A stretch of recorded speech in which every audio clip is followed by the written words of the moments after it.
We are back with Dr. Kimberly Newton with Cone Health Center for Women's Healthcare, talking about the importance of family health history. All right, so we're talking with family members about health history. Not always easy. Some people may not want to talk about it or may not want to bring it up, that kind of thing. So how do we start that conversation? Oh, that is a great question.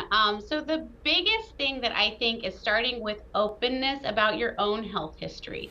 If you've been diagnosed with anything, share that with your children, share that with your family members, and then having open and honest curiosity and just saying, hey, I'm really trying to plan for a better health journey for myself, and I really would like to know about grandma or grandpa or mom or dad. Not everyone's going to be open to talking about it. We all know we all are individuals, but I think if you approach it with openness about yourself and then you approach it with honest curiosity, that often will open doors. And then I think reading our family members and saying, I know that this is a really hard thing to talk about your mom and what conditions she had before she died, but I really want to make sure I'm caring for me and my family in the best way. And usually that really resonates with people in a way that helps us get over those borders that we sometimes put up in our hearts and minds. All right, so there's a lot of emotions and stuff that happens around Thanksgiving, right? And all the family is there. I'm wondering if that is a good time to bring it up. Obviously not at the dinner table in front of everybody else. Right. It actually is a great time. And one segue that we can use with our families is that actually Thanksgiving is National Family Health Day. It's an opening for us to say our families are so important to us. That's why we're getting together today. And I want to make sure I know about the health conditions you have, mom or dad, so I can be a better advocate for you in the future and a better advocate for me in the future.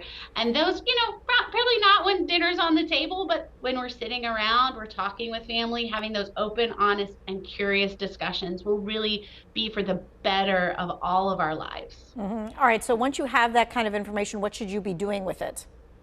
Absolutely. So one of the best, what I usually recommend is making sure you bring that information back to your primary care doctor, or if you don't have one, seeking one out. And we're really lucky through Cone Health. We have a Cone Health /PCP, and you can literally sign up for a visit online to talk about this history that you've collected. So it may be that these good, open, honest conversations bring up something that you say, actually, I really need to talk to a doctor or a nurse practitioner about that.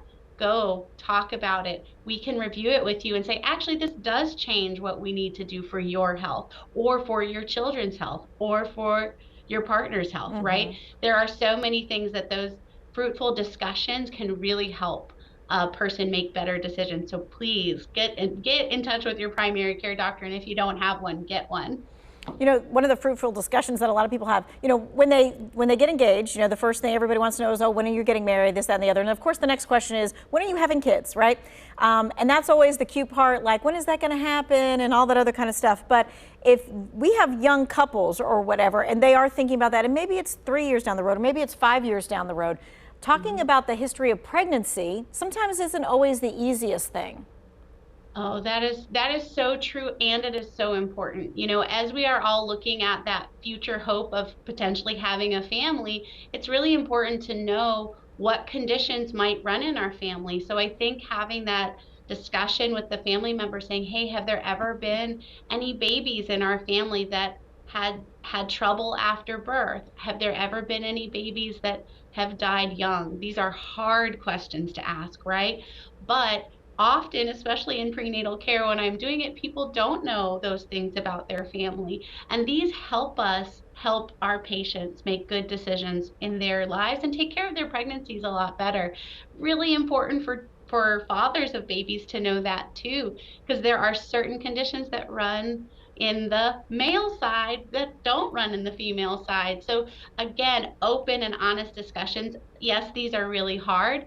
And often if we talk about it in a way that says, hey, I know this is hard, and I really want to make sure I'm taking care of myself and this future hope I have for a pregnancy, that will help us get through those really tough conversations. Okay, great stuff about family history, and make sure you get that information. Thank you so much, Dr. Newton. If you missed any of this, what's going to happen is it's going to be in the To Your Well-Being section.